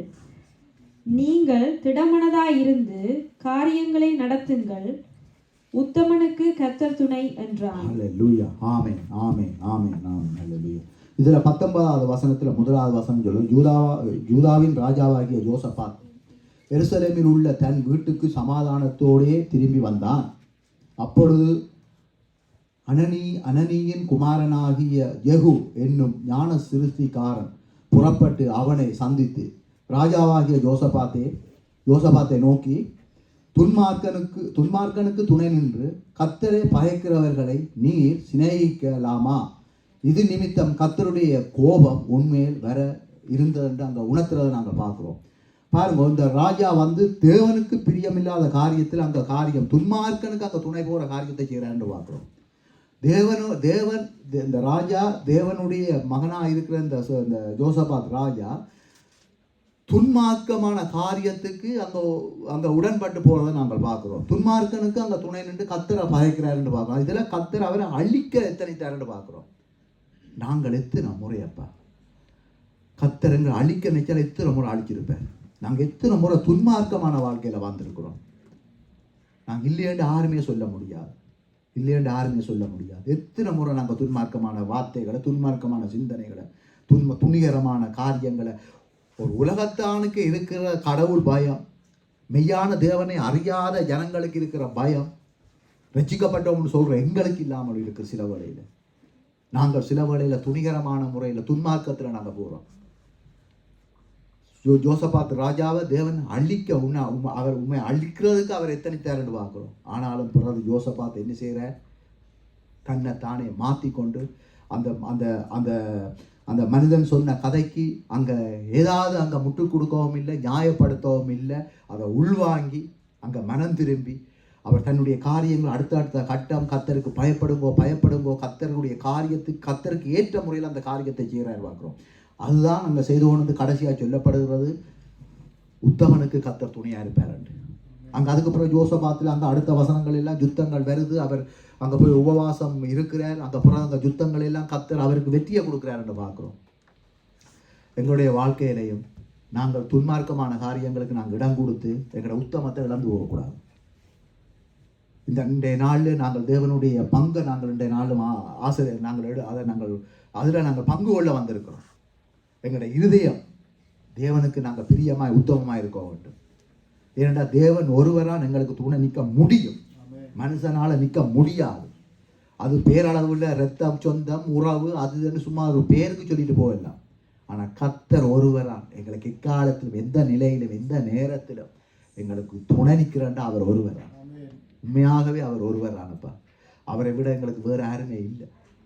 எந்த நோயாக இருந்தாலும் என்ன பாடுகளாக இருந்தாலும் அதை இன்றைய நாளில் கூட தேவன் உண்மையாக எங்களுடைய ஆண்டவர் நல்லவர். சபைக்கு வாரது எவ்வளவு நல்லதுன்றதை இன்றைய நாளும் இந்த துதி வேளையில் நான் பார்த்தேன். மிகவும் நல்லவர் அவர். ஒரு பாடல்களும் இந்த வசனத்தை நான் பிரசங்கத்தை எடுக்க நான் எப்பவும் நான் உத்து பார்த்து கொண்டே இருப்பேன். ஏதாவது ஒரு சொல் இது இந்த வசனத்துக்கு தலைப்புக்குரியமாய் வந்துடணும் ஆண்டவர் என்று. ஆனால் சகோதரனுடைய நாள் எடுத்து அந்த பாட்டோடு அடுத்த 2வது பாட்டு அற்புத இயேசுவே ராஜாவுண்டு அந்த அடுத்த சொல் உத்தமமாய் வாழனே என்ற அந்த அடி வரையக்கே எனக்கு அனுபவமாயிட்டு. ஓஹோ ஆண்டவரே நீர் என்னோட பேசுகிறேன், உமக்கு நன்றி. அது மட்டும் இல்லாமல் உண்மையாகவே சில பலகீனங்களை குறித்து நான் துக்கப்பட்டு கொண்டிருந்தேன். ஆண்டவரே எப்படி அப்பா என்னமேன்ட்டு. ஆனால் ஒவ்வொரு பாடல்களும் நாளில் என்னை உயிர்ப்பிச்சது. அந்த ஒரு வசனங்களும் உயிர்ப்பித்தது. நிச்சயமாக நாங்கள் விசுவாசித்து அவருடைய மகிமையை காணலாம். அதுதான் எங்களுக்கு துணை. அவர் எங்களுக்கு துணையை அனுப்ப நாங்கள் உத்தமமாக நடந்தால் இன்றைய நாளில் கேட்ட வார்த்தையை மட்டும் நாங்கள் கேட்குற வார்த்தைக்கு மட்டும் இல்லை, நாங்கள் பாடின ஒவ்வொரு பாடல்களும் பிரசங்கம் உண்டாக்கி. நீங்கள் அதை எப்படி எடுத்துக்கொள்றீங்க எனக்கு தெரியாது. ஒவ்வொரு வரிகளும் ஒவ்வொரு சொற்களும் இது முன்பான காலங்களில் பாடப்படுற பாடலாம். ஆனால் கர்த்தர் சமயத்தில் ஏற்ற வேளையில் காரியத்தை வாய்க்க செய்கிறார். ஏற்ற வேளையில் ஆவியானவர் பேசுகிறார். இதுதான் மெயின். இப்போ நாங்கள் நிற்கலாம்னு சொன்னால் இந்த வார்த்தை சிலவளை இப்போ இதில் பேசிக்கொண்டு என்னுடைய இந்த வசனம் கூட ஆவியானவர் இந்த நாள் என்னோட கூட பேசுகிற கூட சில வேளையில் சிலருக்கு அதை ஏற்றுக்கொள்ள முடியாமல் இருக்கலாம். ஆனால் ஏதோ ஒரு சந்தர்ப்பம் இன்னொரு நேரம் வரைக்கும் அதை ஏற்றுக்கொள்ளக்கூடிய அளவுக்கு இருக்குது. அப்படித்தான் இன்றைய நாளில் இந்த பாடல்கள் ஒவ்வொன்றே உண்மையாகவே என்னுடைய இருதயத்தை எனக்கு ஆற்றி தேற்றி என்னை பலப்படுத்தி எனக்கு ஒரு சமாதானத்தை தந்தார்னு பார்க்குறோம். அப்போ நாங்கள் கர்த்தர் விரும்புகிற உத்தமம் எங்களுக்குள்ளே இருக்க வேண்டும் என்றால் ஆண்டவர் விரும்புகிறேன். இதை நாங்கள் ஒருவர் பார்த்து நாங்கள் விழுந்து போகாமல் நாங்கள் எங்களை இருதயத்தை நாங்கள் காத்துக்கொண்டு வேண்டாத காரியங்களை நாங்கள் விடத்தான் வேணும். வேண்டாத மனுஷருடைய சம்பாஷணையை நாங்கள் விடத்த. ஏன்னா எங்களுடைய ஆத்துமா எங்களுடைய உத்தமம் எங்களுக்கு முக்கியம். ஏனென்றா உத்தமனுக்கு தான் கர்த்தர் துணையாண்டா அங்கே எல்லாமே இருக்குது. அதுக்குள்ள ஆசீர்வாதம் இருக்குது, பாதுகாப்பு இருக்குது, சமாதானம் இருக்குது, சந்தோஷம் இருக்கிறது, எல்லாம் அதுக்குள்ளே இருக்குது. உத்தமனுக்குள்ள அது இருக்குது. அவர் உத்தமமாக இருந்தால் கர்த்தர் துணையாண்டா கர்த்தர் வேறு என்ன செய்வார்? கர்த்தர் எங்களை எல்லா நெருக்கத்திலும் எல்லா ஆபத்திலும் எல்லா இக்கட்டிலையும் அவர் எங்களுக்கு துணையாக இருந்து அவர் எங்களை நடத்துவார். அப்போ நாங்கள் எங்களோட உத்தமத்தை காத்துக்கொள்ள வேண்டும் என்று சொன்னால் சில காரியத்தை நாங்கள் வெட்டித்தான் விடணும். சில காரியத்தை நாங்கள் பார்க்கக்கூடாது, சில காரியத்தை திரும்பி பார்க்கக்கூடாது. கண்ணை மூடிடணும், இருதயத்தை நாங்கள் கடினப்படுத்தி எங்களை இருதயத்தை கட்டுப்பாட்டுக்குள்ளே கொண்டு வந்துடுவோம். அதுக்கு நாங்கள் இடம் கொடுப்போமானால் எங்களுக்கு தான் அது பின்னடைவாக போயிடும்னு நான் பார்க்குறேன். எனவே நாங்கள் எங்களோட உத்தமத்தை காத்துக்கொள்ள வேண்டும் என்று கர்த்தர் இந்த நாளிலும் சொல்லுகிறார். அவர் சொல்லியிருக்க நாங்கள் கீழ்ப்பணிந்து நாங்கள் அவருடைய சத்தத்துக்கு நாங்கள் கீழ்ப்பணிந்து நடப்போமானால் எங்களுக்கு ஆசீர்வாதமாக நாங்கள் இருப்போம் என்று பார்க்குறோம். அடுத்த இன்னொரு வசனம் சொல்லுகிறது, அதான் யோசபாத் இந்த காரியத்தில் அவர் துன்மார்க்கனை மனுஷனை திருப்திப்படுத்த வெளிக்கிட்டு இப்படி ஒரு தவறு. ஆனால் ஏற்ற சமயத்தில் அங்கே அந்த மனிதன் மூலமாக அந்த வார்த்தை வார வேளையில் அந்த யோசபாத் செய்த காரியம் தன்னை ராஜாண்டு தான் அங்கே ஓர்டர் பண்ணாமல் அதிகாரம் செலுத்தாமல் அந்த வார்த்தைக்கு அவர் தன்னை விட்டு கொடுத்து ஒப்பு கொடுத்த பின்பாக அங்கே தேவனையும் அவங்க மகிமைப்படி சொல்கிறாங்க. கர்த்தர் உத்தமனுக்கு கர்த்தர் துணையாக நிற்பார், என்றென்றைக்கும் துணையாக நிற்பார். அவர் எப்பொழுதும் துணையாக முடிவு பரியந்தம் அவங்களுக்கு துணையாக நிற்பார். எனவே அவரை மட்டும் நாங்கள் திருப்திப்படுத்தி நாங்கள் வாழக்கூடிய அளவுக்கு உலகத்தில் உள்ள துன்மார்க்கனை நாங்கள் திருப்திப்படுத்தி வாழக்கூடாது. அது ரட்சிப்புக்குரிய ஒரு அடையாளம் இல்லை. அந்த ரட்சிப்பு இல்லை. அது சும்மா நாங்கள் வாயில் சொல்ல நாங்கள் ரட்சிக்கப்பட்டோம், நாங்கள் எங்களுக்குள்ளே எல்லாவற்றையும் வச்சுக்கொண்டு நாங்கள் ரட்சிக்கப்பட்டோம் இது ஒரு ஒரு ஒரு எப்படி சொல்கிறது, ஒரு அறிவெறுப்பான ஒரு வார்த்தையாக போய் கர்த்தருடைய பார்வையில் முடிச்சிடும். அப்போ நாங்கள் கர்த்தருக்கு பிரியமாக அவருடைய வார்த்தைக்கு நாங்கள் கொடுத்து நடக்கணும். வாலிப பிள்ளைகள் நீங்களும் தான் கர்த்தர் உங்களை விரும்புகிறார். நீங்கள் உத்தமமாக இருக்கணும்ன்றதை தாய் தகப்பன் சொல்லியிருக்க நாங்கள் தாய் தகப்பனாகிய ஒவ்வொரு பெற்றோர்களும் பிள்ளைகளுக்கு சொல்லியிருக்க எல்லாம் உங்களுக்கு ஆசீர்வாதம் தான். அதில் எதுவும் நீங்கள் விட்டுட்டு அதை தட்டி விடுறதுக்கு ஒன்றும் இல்லை. எல்லாவற்றையும் நீங்கள் கேட்க வேண்டும், எல்லாவற்றையும் கேட்க வேண்டும். கேட்டு நடக்கிற வேளையில் கர்த்தர் உங்களுக்கு துணையாக இருப்பேன். ஏன்னா உங்களுக்கு நீங்கள் நிறைய காலம் இந்த பூமியில் வாழ போகிறீங்க, நிறைய காரியத்தை சந்திக்க போகிறீங்க, நிறைய பிரச்சனை நீங்கள் எதிர்நோக்க போகிறீங்க. எத்தனையோ அநேகமான காற்றுகள் உங்களை நோக்கி வரும், அநேகமான புயல்கள் உங்களை அடிக்க பார்க்கும். ஆனால் கர்த்தர் உங்களுக்கு துணையாக நிற்பார். உங்களோட குடும்ப வாழ்க்கையில் உங்களுடைய தனிப்பட்ட வாழ்க்கையில் உங்களுடைய காலங்கள் வரையக்க உங்களுக்குன்ற குடும்ப வாழ்க்கையில் வரையக்க கர்த்தர் உங்களோட குடும்பத்தோடு இருந்து கர்த்தர் உங்களை பலப்படுத்துவேன். பேசிக்கொண்டிருக்கிற நான் கூட எத்தனை வருஷமோ எங்களுக்கு தெரியாது. ஆனால் ஒரு காலத்தில் நீங்கள் உணர்வீங்க, இந்த பிரதர் இப்படி ஒரு வார்த்தையை பேசினார் என்று ஆண்டவர் அந்த உங்களை உணர்த்துவேன். எனவே பிள்ளைகள் நீங்கள் கர்த்தருடைய சத்தத்துக்கு நீங்கள் செவி கொடுத்தே ஆக வேணும், செவி கொடுக்க வேண்டும். இது பெரிய தேசம், நாங்கள் அந்த தேசம் இல்லை. வேதம் எல்லா தேசத்துக்கும் உண்டு தான், சத்தியம் எல்லாருக்கும் சத்தியம்தான். இலங்கையில் உள்ளவனுக்கும் இதே வார்த்தை தான், பெல்ஜியத்தில் உள்ள எங்களுக்கும் இதே வார்த்தை தான், லண்டனில் இருக்கிற சபைக்கும் இதே வார்த்தை தான், கனடாவில் இருக்கிற விசுவாசிகளுக்கும் இதே வார்த்தை தான். வார்த்தை மாறாதது, தேவனுடைய வார்த்தை மாறாது. நீங்கள் மாற வேண்டும். கர்த்தருடைய வார்த்தைக்கு நேராக நீங்களும் நானும் மாற வேண்டும். பிள்ளைகள் மாற வேண்டும். இது இப்போ கம்ப்யூட்டர் காலம்தான், இமெயில் காலம்தான், வேறு என்ன சொல்கிறது, வாட்ஸ்அப் காலம்தான். ரெண்டு ஓட்டு உங்களுடைய காலங்களை நீங்கள் நிர்ணயிக்க முடியாது. காலத்தை நிர்ணயிக்கிற தேவன் ஒருவர் இருக்கிறார். உலக காலங்கள் உருவாவதற்கு முன்பே அவர் இருக்கிறார், உருவாகின தெய்வம். அவர் உங்களை நேசிக்கிறபடியாக தான் இந்த நாள் பேசுகிறேன். பிள்ளைகளே, நீங்கள் உங்களோட உத்தமத்தை காத்து உத்தமத்தில் இருங்கோ. உங்களுக்கு படிப்பு விஷயத்தில் கர்த்தர் துணையாக இருப்பேன். நீங்கள் செய்தால் போதும். உங்களோட அம்மா அப்பா சொல்கிறத நீங்கள் கேட்டால் சரி. நீங்கள் பாருங்கள், அதுக்கு பின்பு உங்களுடைய ஆசீர்வாதம் எப்படி இருக்குமென்று. யோசேப்பு எப்படி ஆசீர்வாதமாக இருந்த? யோசேப்புக்கு ஆண்டவர் காட்டின சொற்பனம் தான். ஆபிரகாமுக்காவது ஆண்டவர் பேசினார், யோசேப்புக்கு சொற்பனம் தான் காட்டினார். ஆனால் யோசேப்பு அந்த சொற்பனத்தை விட இருதயத்தில் வைத்துக்கொண்டு அங்கே அவருக்கு வருகிற சகல விதமான நெருக்கத்தில் அவருக்கு எத்தனையோ பாவமான காரியங்கள் வந்தவளை யோசேப்பு தன்னை காத்து கொண்டார் என்று பார்க்கிறோம். கத்தருக்குள்ள கத்தர் யோசேப்போட இருந்தார் என்று பார்க்கிறோம். உங்களோட யோசேப்பு உங்களோட கத்தர் இருக்க வேண்டும், உத்தமத்தில் நடந்தா இருப்பார். உத்தமத்தை விட்டு நாங்கள் அகற்று நாங்கள் கொஞ்சம் சரியினோம்னு சொன்னால் கட்டருக்கு நாங்கள் கஷ்டம். அது பிறகு ஒரு வேதனையைத்தான் நாங்கள் பார்க்கக்கூடிய அளவுக்கு இருக்கு. உத்தமனுக்கு கத்தர் துணையாக இருக்கிறேன். யோசேப்பு உத்தமமாக இருந்தார், கத்தர் துணையாக இருந்தார் நாங்கள் பார்க்கிறோம்.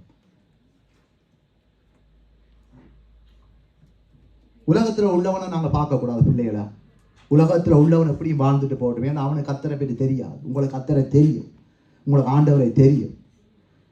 தேவன் உங்களுக்கு எத்தனை நன்மைகளை செய்திருக்கிறேன். வார காலங்களில் அவர் செய்வார். நீங்கள் அவருக்குள்ள நீங்கள் இடத்தை கொடுத்து, உங்கள் அம்மா அப்பா தான் உங்களுக்கு தேவன் உங்களுக்கு தந்த எப்படி சொல்கிறோம், தேவன் தந்த ஊழியக்காரன்டே நீங்கள் வையுங்கோ. கத்தர் உங்களுக்கு தந்த ஊழியக்காரன். உங்களோட அம்மா அப்பா உங்களுக்கு ஒரு ஊழியம் செய்யணும், உங்களோட சத்தியத்தில் நடத்தினோம், வார்த்தையில் நடத்தினோம். உங்களோட எதிர்காலம் எப்படி இருக்கும் என்று தாய் தகப்பன் ஆகிய உங்களோட பெற்றோர்கள் உங்களை நடத்தினோம். அதுக்கு நீங்கள் கீழ்ப்படிந்தே ஆக வேண்டும். அப்பொழுது கத்தர் உங்களை உயர்த்துவார், கனப்படுத்துவார். என்ற பிள்ளை உத்தமத்தில் நடக்குது, அம்மா அப்பாட சொல்ல கேட்டு நடக்குது. இந்த பிள்ளையை நான் ஆசீர்வதிக்க வேண்டும், இந்த பிள்ளை என்ன விரும்புதோ அதை நான் கொடுக்க வேண்டும். நீங்கள் படிக்கிற நீங்கள் பெரிய எதிர்பார்ப்பு இருக்கு உங்கள்கிட்ட, நான் இந்த மாதிரி வரணும், நிச்சயமாக வருவீங்கள். உங்களுக்கு கத்தர் துணை நின்றார். நாங்கள் உத்தமத்தில் நடந்தால் நிச்சயமாக உங்களை துணை நிற்பேன். ஏதோ இது பெரிய ஆட்களுக்கு மட்டும் சபையில் பிரசங்கம் இல்லை, எல்லாருக்கும் கத்தர் எல்லாருக்கும் தேவனாக இருக்கிறார். உங்களை அவர் மறக்க மாட்டார். எதிர்காலம் அவருடைய கையில் இருக்கு. உங்களுடைய நாட்களை அவர் அறிந்திருக்கிறார், உங்களோட வாழ்க்கையை அறிந்திருக்கிறார். கத்தர் கைவிட மாட்டார். நீங்கள் கத்தருக்கு பிரியமாக நடக்கும், உத்தமத்தில் நடக்கும், கத்தர் உங்களுக்கு துணை நிற்பார். அல்லேலூயா. அதான் பிரசங்கி சொல்லப்படுது 7:8 சொல்லப்படுது. பிரசங்கி, ஒரு காரியத்தின் துவக்கத்தை பார்க்கிலும் அதன் முடிவு நல்லது, பெருமை உள்ளவனை பார்க்கிலும் பொறுமை உள்ளவன் உத்தமன். இப்போ நீங்கள் என்ன செய்வோம் என்று சொன்னால், நானும் நீங்களும் பிள்ளைகளும் தான். நாங்கள் எங்களுடைய ஒரு காரியத்தின் துவக்கத்தை பார்க்கிலும் அதன் முடிவு நல்லது. நாங்கள் ஒரு காரியத்தை கேட்காத நாங்கள் ஜெபிக்க சொல்லுவோம். ஆரம்பம் அப்போ இருந்து முடிவு சம்பூர்ணமாக இருக்கணும். அப்போ ஒரு துவக்கத்தை நாங்கள் துவங்க அது கஷ்டமாக ஒரு இதாக இருக்கும். ஆனால் அதை செய்து முடிக்க அங்கே அது நல்லா இருக்குது, சந்தோஷமாக இருந்ததுன்னு சொல்லி அது ஒரு முடிவு சந்தோஷமாக இருக்கும். அதே போல பெருமை உள்ளவனை பார்க்கிலும் பொறுமை உள்ளவன் உத்தமனா. அப்போ பெருமைன்றது கத்தரைங்கள்ட்ட அறிவு இருக்கிற ஒரு காரியம். உத்தமத்துக்கு அதுவும் ஒரு தடையாக இருக்கிறது. எங்களோட வாழ்க்கையில் நாங்கள் உத்தமமாக நடக்கணும்னா பெருமையை ஒதுக்கி தள்ளி ஆக வேண்டும். பெருமை உள்ளவனை கத்தரை எடுத்து நிற்கிறேன். பெருமை உள்ளவனை விட பொறுமை உள்ளவனை கத்தர் உத்தமன் என்று சொல்றேன். நாங்கள் பணக்காரனா இருந்து நாங்கள் பெருமையை காட்டுறதை விட ஏழையா இருக்கிறவனை கத்தர் உத்தமன் என்று சொல்லுவேன். அப்ப எது எங்களுக்கு முக்கியம்? உலகம் வந்த எங்களை காசுக்காரன், அறிவாளி, பெரிய நிபுணர் என்று சொல்றது நல்லதா, அல்லது இவன் ஒரு ஏழை, ஒரு பரதேசியா இருக்கிறான் ஆனால் உத்தமன் என்று சொல்றது எது நல்லா?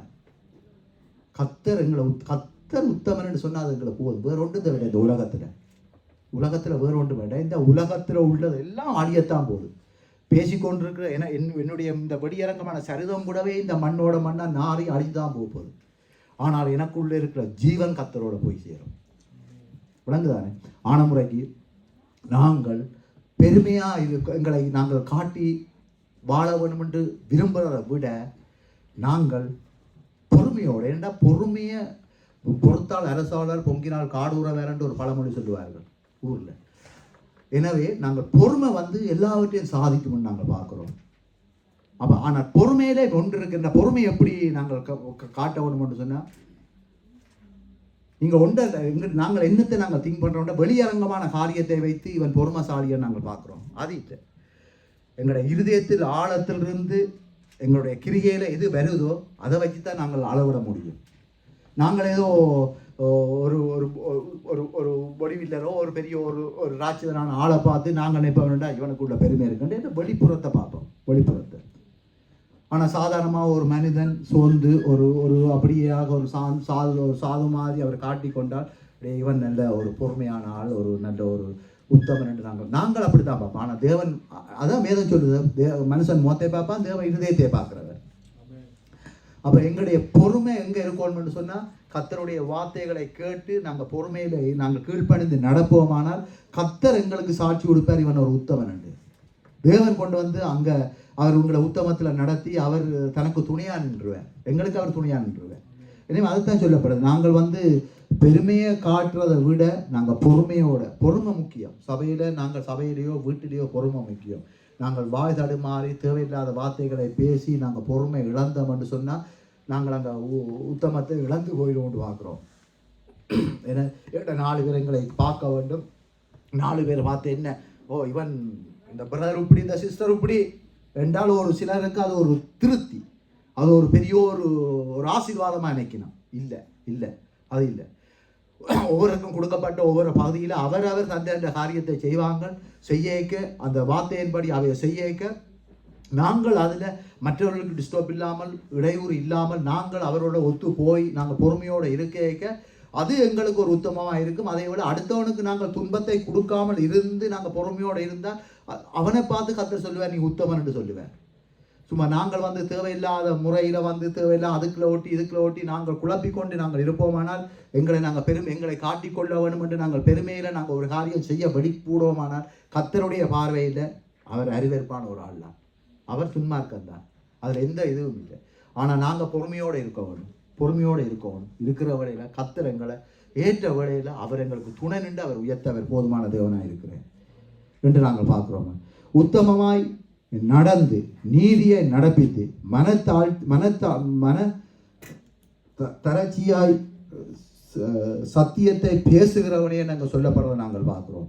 அப்போ உத்தமமாய் நடந்து நீதியை, அப்போ நாங்கள் உத்தமமாய் நடக்கணும்னு சொன்னால் எங்கள்கிட்ட சரியான நீதி இருக்கும். நீதி எங்கே இருக்குது? கர்த்தருடைய வார்த்தையில்தான் இருக்குது.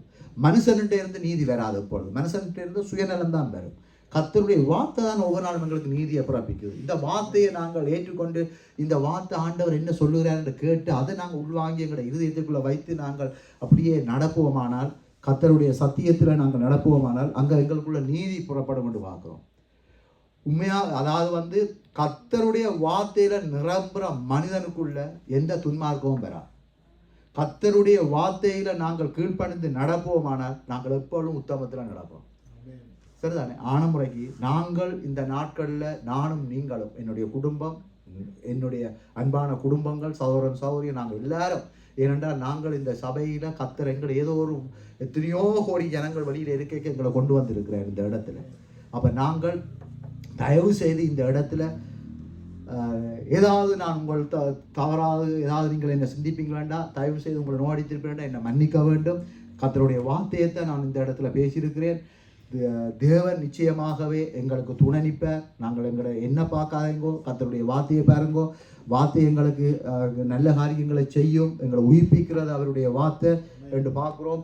கடைசியாக தாவீதுடைய காரியத்தை நான் சொல்லி முடித்து ஒரு கொஞ்சம் வசனம் வாசிக்கணும், வாசித்து முடித்து நான் முன்னோருக்குள்ளே வரப்போகிறோம். அதில் வந்து தாவீது அழகாக சொல்கிறேன். 2 சாமுவேல் 22-26. தாவீதுடைய வாழ்க்கையில் சொன்னனே, அவரை தாவீதை புறக்கணித்தார்கள். ஆனால் தாவீதுடைய வாழ்க்கையில் எத்தனையோ நன்மையான காரியத்தை செய்தார் என்று பார்க்கிறோம்.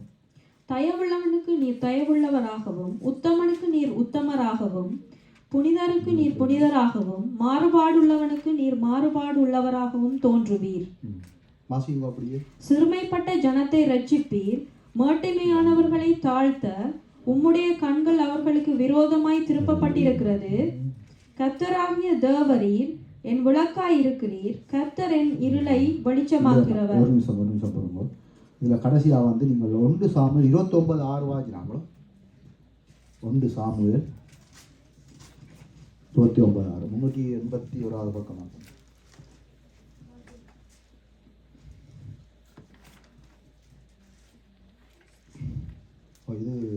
இது வாய்ச்சது 381 பக்கம் இல்லை, அப்போ பாருங்க 381 வாய்ச்சினாங்க. இது வாய்ச்சாச்சு. ஓகே, நீங்கள் 2 சாமுவேல் 22 வாசி நீங்கள்.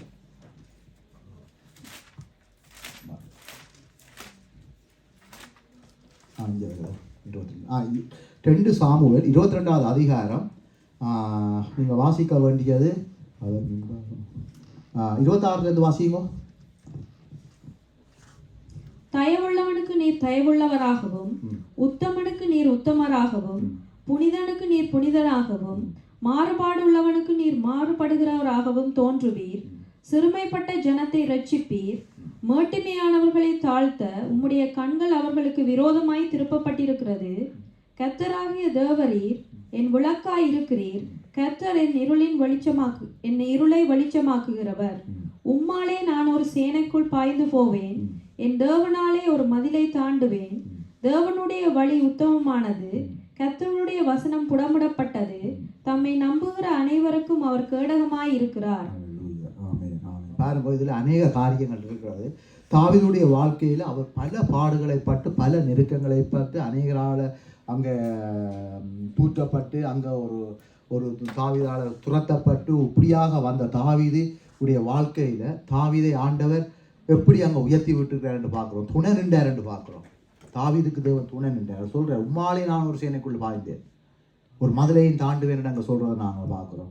அவர் அதான் சொன்ன, தயவு உள்ளவனுக்கு தேவன் தயவு உள்ளவர். தயவு உள்ளவனுக்கு நீர் தயவு உள்ளவராகவும் உத்தமனுக்கு நீர் உத்தமனாகவும். நாங்கள் உத்தமமாக இருந்தால் அவர் எங்களுக்கு உத்தமமாக இருப்பார். இதுதான் சத்தியம். நான் கொடுத்த இவ்வளவு நேரம் பேசின வார்த்தைகளுடைய கடைசி கருப்பொருள் இதுதான். ஸோ அப்படி சுருக்கி புரிஞ்சால் இதுதான். தயவுள்ளவனுக்கு கர்த்தர் தயவுள்ளவர் ஆகவும், உத்தமனுக்கு அவர் உத்தமனாகவும், புனிதனுக்கு நீர் புனிதனாகவும், மாறுபாடானவனுக்கு நீர் மாறுபாடானாகவும் தோன்றுவீர். அவர் அப்படித்தான் தோன்றுவார்.